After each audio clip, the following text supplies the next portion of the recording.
Podcast? No, webcast. Webcast. Webinator. Interwebs. Moving Number 6. picture, sound thingy. Number 6. Following round 5, third of the season done. That's it. So we're really good and well and truly into it. So, June next week. Teams really starting to get June next week. June long weekend coming up soon. So June this week. Saturday. This week, so Saturday. This round will be in June. That's going to be. It's going by pretty quickly, isn't it? Yeah, very quickly. It's going to be finals before we know it. Let's not rush it, mate. That'd be crazy. Look, with some feedback and things on the webcast, we want to accelerate through some of our ladders and results from the weekend. So let's jump straight into it. So let's bring up the ladder for under 12s. Okay, so from the results, not too many surprises in the under 12s results here. Old Coles getting their win, Burnside with their win, Brighton over Adelaide Uni, and also Onkers getting the win over Elizabeth. The ladder for under 12s, so Brighton, Old Coles and Onkers in the 1, 2, 3 spots now, with Adelaide University just dropping out. So Adelaide Uni under 12s had a loss, with Onkers picking up the win, and that's what's adjusted so let's just ladder switch them around the other way. Fair enough. So that's our under 12s. Swapping into the under 14s matches, the Old Collegians and Woodville match in under 14s, 27 to 22. So Old Coles picked up the win there. Nice close one, but yeah, really close one. And good still to see that there's good competition happening in these junior grades across the board. Absolutely, anything's possible on a Saturday. So that's really close, and that's fantastic to see there. Barossa unfortunately lost to Burnside, with Brighton picking up the win against Adelaide University again in the 14s. And Onkers over Elizabeth as well. You would have been there for that Onkers Elizabeth match. Onkers Elizabeth 14s. Yeah, I reffed that game actually. That was a good one. Really exciting. Some back and forth. Yeah.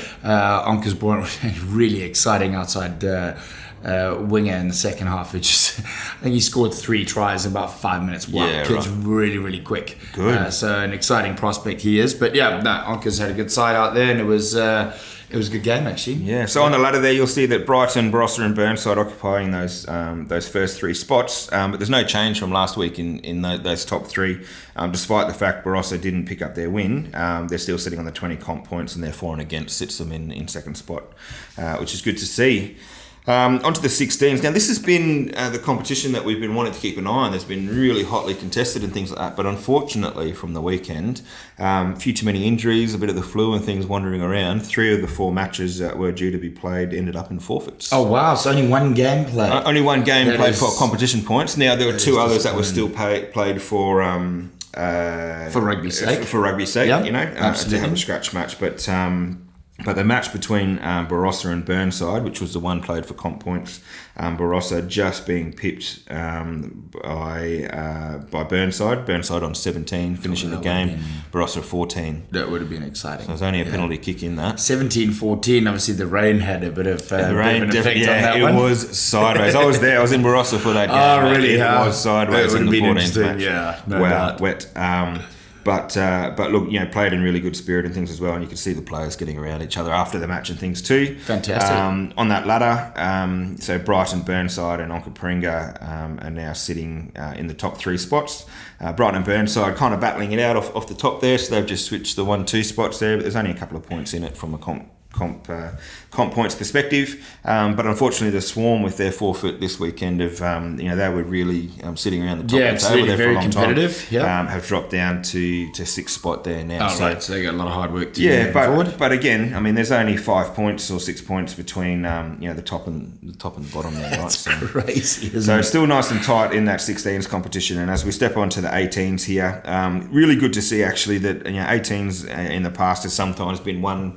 It's been difficult to get consistency with, but the 6 clubs that are competing in the 18s are doing really well this year. I think that shows the numbers in that under 18s comp. I mean, in the past, as you say, a bit of inconsistency. Guys have struggled to get full teams out on the weekend, and they've kind of had 13 and 14 players out there. I mean, all these under 18 sides have got pretty much a full bench every weekend, which is fantastic. Yeah. Really good to see the numbers out there. And what that means is in the 1 to 2 years to come, those 18s are going to be filtering into seniors, and it's just going to lift the competition again. Absolutely awesome. So some good scores actually in there. So Burnside defeating Barossa as well, 19 points to 7. In the Southern Suburbs and Old Collegians match, South picking up the win there by 3 points, 22 to 19. That would have been good, yeah. And then Brighton picking up the win over Onkaparinga, 29 to 7. So that was actually a really exciting game. Yeah, that was enter. I ref that game. It was on Friday night. Yes, and that was fantastic. Yeah, the guys were going literally end to end, and it was little mistakes at the back end that was costing Onka's opportunities. Yeah, and then Brighton being able to capitalise at certain points, but also, you know, the guys I was exhausted. Yeah, it was ridiculous. They're running 80, 90 meters. Yeah, all the way up one end of the field and a turnover and then go all the way. Oh, it was exciting to watch. It was exciting to referee. Yeah, and a really good vibe on the field as well. The guys just wanted to play some good rugby, so it was good. Yeah, good. And so it means then that so Brighton, Barossa and Burnside, sitting in the top 3 spots there on the ladder. Brighton seem to be cementing themselves there in that top spot now. But Barossa again, even though they had a loss in their under 18s match, their points differential is keeping them up there, and with the wins that they've had so far this year as well, which is fantastic to see. Look, let's step on to seniors nice and quick. In the third grade there, so there was North Torrens unfortunately forfeited for the first time this year. There's nothing wrong with Torrens. Torrens are a strong little club, but they had some internal, some memorial issues and stuff like that. It's also for them. This time of the year, this flu is just tearing everybody apart. It's some big issues around guys getting sick in clubs at the moment and just not able to put the boots on for the weekend. Correct. So the other Friday night game was the Brighton Onkaparinga third grade side, which was won by Brighton 17 points to 14. So again, a really close match there, which then puts Old Collegians, Brighton and Onkaparinga in the 1, 2, 3 on the ladder. There for us, Brighton and Old Coles just swapping over spaces in the 1, 2 spot off the back of that.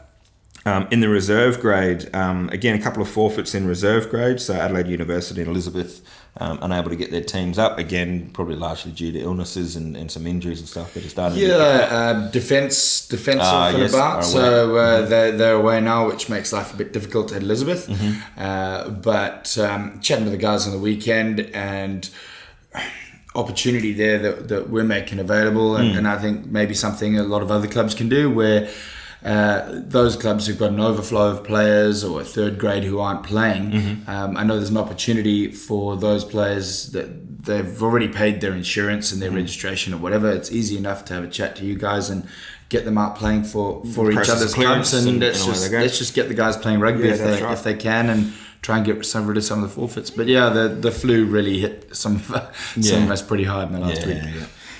So the probably the closest scores in the reserves there is the Southern Suburbs Port game, so 31 to 14 in that reserve grade match there. So I was down there to watch. I think I saw about the second half of that one, and that was as you'd expect from South, it was a physical game, and but well played and played in good spirit and things like that as well, which was great to see. It puts the reserve grade ladders, no change in that 1, 2, 3 spots. So Old Cole's still sitting on top. South's in second spot, and Brighton reserve grade in third spot there, with South and Brighton sharing their competition points at the moment. Into the women, again, a couple of forfeits in the women's competition this weekend.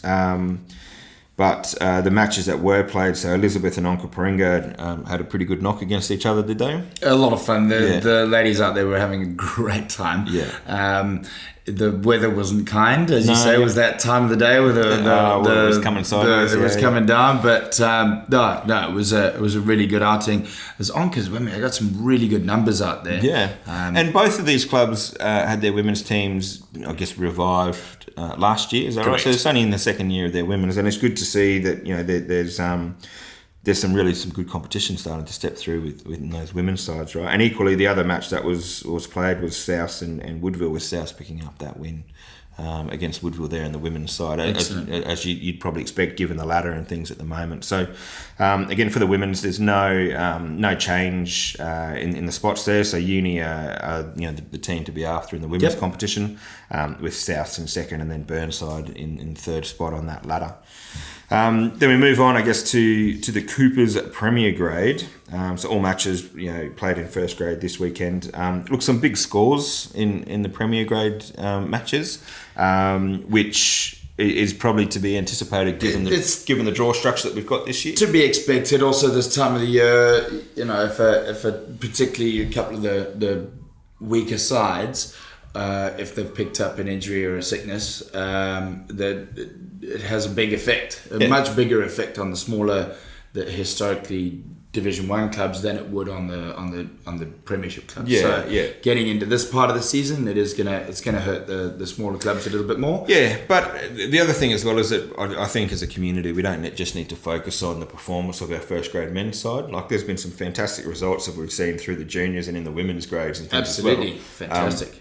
Just because your first grade men's side is maybe not performing doesn't mean that that your club's not performing. Absolutely. Right? There's, we've got, what is it, 6, 7s, 8s, 10s, 12s, 14s, 16s, 18s, women. So we've got 10 teams in a club. Yeah. All right. And one of the teams takes a hiding.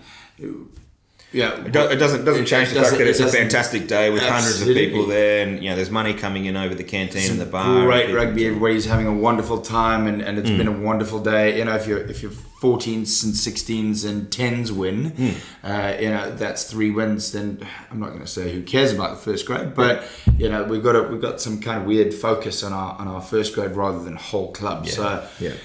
So the match there, the live stream match, was the Southern Suburbs Port Adelaide game. So I came back from Barossa after watching their juniors up there for most of the morning, and saw that match live and watching some of the replays on the live stream and things as well. But 53-31, South picking up that win, was. The score probably wasn't reflective of how close I think it was out there on the park. It's still pretty close. I mean, it's inside. It's inside 20. It's 20, and that's not. And Port still pick up scoreline like that. What's it? 80 points. To have a 20-point gap's not the. Yeah, that's right. And look, South again have got some great pace out wide. Really good on the counter attack, in finding those holes and being able to split the defence in that regard. But good little game there, and that leaves then the Premier Grade ladder. With Southern Suburbs hosting the top spot again on the points differential, with Burnside and Brighton in second and third, but all of them on the same competition points, all on 20 competition points. It's exciting. Old Coles in the fourth spot there on 19, and Port missing out by 1 competition point. Yeah, in the top 3, crazy. And then Port Adelaide, who were in top spot last week, have dropped back to 5th just with that one loss. Just in one game, even though they got the bonus point for the 4 tries, but they dropped down to 17 competition points. But I mean, it goes to show that despite some of the scores that we've seen on the weekend, the Premier Grade's a closely contested competition at this stage of the year. We'll see how we go through the next sort of 4 or 5 rounds. Absolutely, which is pretty cool to see. Right, so on that, and just quickly on the draw, we're not going to harp on about it today, but I've done a separate piece individually, which was released earlier in this week. So by the time you see this on Friday, that'll be out there, and an explanation of how we arrived at the draw structure, what's happening for the rest of the year, all those sorts of things. And how we're moving forward as far as that goes. Yeah, so if you haven't seen it yet, go and find that one on Rugby SA's page in the videos there. Yeah, brilliant. So talk to me a bit about. I want to hear a bit about. You've been rubbing your shoulder there a little bit today, and you seem a little bit ginger. And hey, look, Gertie sent me a message. Of course he did. What did Gertie have to say? He was wondering how a 5'4" person can absolutely obliterate the giants in Africa. Sometimes when you're running along, you can trip over a garden nut. It happens. Right. Nah. Gertie. I mean, we know Gertie's solid. He's a hard man, and I genuinely. The first time I ran at his shot, I didn't even know I was looking somewhere else. I was so excited I'd gotten past the 10 and didn't realise he was in the 12 jumper right over there, and literally went straight. I mean, you don't run straight into Rhys Gurd's shoulder, and he was waiting. Yeah. He was, I think, pretty excited to be honest. So you go, But how was the matches overall? How did it feel down at Onkers? Because you guys made the trip. No, they came up to us. That's right. Yeah, came up to you. Absolutely. We knew it was going to be a challenge. Anker's good outfit this year. Physical. They got some pace out wide, and it was a fun game. I mean, yes, they came at us and they brought a lot, but we had a number of young and new players that can learn from that experience. They can learn from the skills and the pace and the intensity that the Yonkers boys bring to the game. And it was really good to see our younger players and our newer players not just dropping heads and disappearing, but being able to learn from those. I mean, the Yonkers, they got some top players in their side, and it was good that our guys could feed off that, and it was a positive experience all the way through. There's always a bit of banter at scrum time, particularly when you got Haggis on the field. Yes, I'll bet. Liam Smith loves a bit of a chat, but it's all positive and it's all in the spirit of the game, and it's all really enjoyable. So it was a fun game to play. And it was great to be able to be out there on the field with the Yonkers boys again. It's been a few years, so nice for Elizabeth to be able to play Yonkers and have a crack and really enjoy ourselves out there. So that was good. Awesome. No, good stuff. Really good. It's nice to see you got a haircut too, mate. Oh, mate, I don't. You get sent to Hobart to go and do some work, and you come back with this fresh haircut. Oh, that was a bad idea too. All the way to Hobart. I'm thinking to myself, land in Hobart. The sun's out. I thought, that's nice. So I go off to the barber, get a haircut. Sun goes down in Hobart. It gets cold. Oh yeah, it gets cold, mate. Yeah. Rugby Park in Hobart. I had to go find a beanie. It wasn't. Mate, you could have styled it, right? I know you only showed up 2 minutes before the webcast started. But one step at a time, mate. Where's your gunk or goop or whatever it was that you had the other weekend?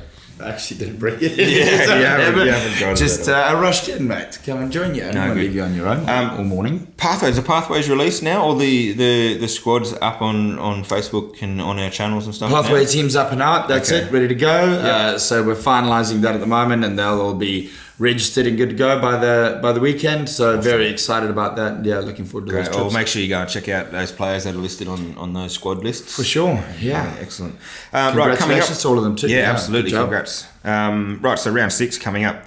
Woodville and Adelaide University, which I think will be some close matches in there. Should be a good one. Where are they playing? No, they'll be at uni, obviously. Woodville. Well, so Woodville don't have their club rooms for the year, so they had some delay and things like that in the refurbishments. Yeah, we knew that. Yeah. So, but Adelaide University fields were unavailable this weekend. So, right. Burnside are hosting Elizabeth at home, and also Onkaparinga, I think, in the 18s and women's, maybe even third grade as well. Okay. But Burnside are kindly with the third field that they've got there. Woodville and University will be playing at Burnside. So there'll be 4 clubs and 5, with Onkers coming to play a couple of those games, all at Parks. That'll be exciting. That'll be really good. Yeah, it'll be a good vibe. So that's all worked out pretty well. So both pitches will be, pitch 1 and 2 will be going all day, and pitch 3's got a couple of games up on number 3 there as well. So it's going to be a big day down at Burnside there. Brighton volunteers are ready for it. Yeah. They will be. Volunteers week. Last week. Yeah. Thank you to all our volunteers out there. Absolutely. Great job, everybody. Really appreciate every minute that everybody puts in out there. It's important. We wouldn't exist if they weren't there. So, that's right. Fantastic. Thank you all. Brighton hosting Barossa. So Barossa making the trip down to the Brighton matches. I think some of those junior matches there with Brighton and Barossa are going to be really good. Yeah, really good to have 16s and 18s, I think, will be really exciting. Yeah, absolutely. Yeah. Southern Suburbs at home again. They're hosting Old Collegians. So that'll be the opportunity for South now to that'll be interesting actually, because put a stamp in, right? That's really if you look at where their strengths are. Both teams have got strengths in very similar areas. So they've got those electric outside backs. Both teams are really fast on the outside. Both teams really good on the counter. They like to play quick. They like to play expansive rugby. So it's that could be a really fun game to watch, and could end up really, really close down the wire. Yeah, that's right. And then Port are hosting Onkaparinga at Port Adelaide. So that'll be the live streamed match this weekend. Is that one on? All right, cool. Yep, on Facebook. Yeah, that's right. But again, an opportunity for Port Adelaide to put a peg in the sand and take on Onkers. Well, with only 2 points or whatever behind the top, 3 points behind the top. Yeah. I mean, they take 5 points, they could go top this weekend. Yeah, exactly. They could. Back to the top, should we say? Back to the top this weekend for Port. So that'll be exciting. So look, I mean, competition's starting hot up. We're moving into round 6. We'll have a bye after round 6, and then we'll move into the last couple of rounds of the first 9 rounds of the season where we're playing each club. I think that's it for us. Again, we record this on a Tuesday. You all out there get to see this on a Friday afternoon. So good luck for round 6 from Absolutely. Jason Heim. Don't forget though, before we go. Oh, hang on, Before we go. Actually, are you still sore? Don't forget what? What are we forgetting? Such a bully. Rooster community, hashtag Rooster community. Oh yes, hashtag Rooster community. Photos, videos, all that kind of stuff. We had a great one last week. Yeah, we did actually. Yeah. So we're looking for as much content. Sorry, I'm trying not to burst into tears on the podcast webcast, interwebs, video, picture format. So get those in, videos, stories, photos, whatever happens out there. Take your pictures, get your content, hashtag us so we can find it, and we'll get you out on the podcast as well. So now we can go from Pete Garden. Have a great round 6, and Jason Heim. Pete Garden.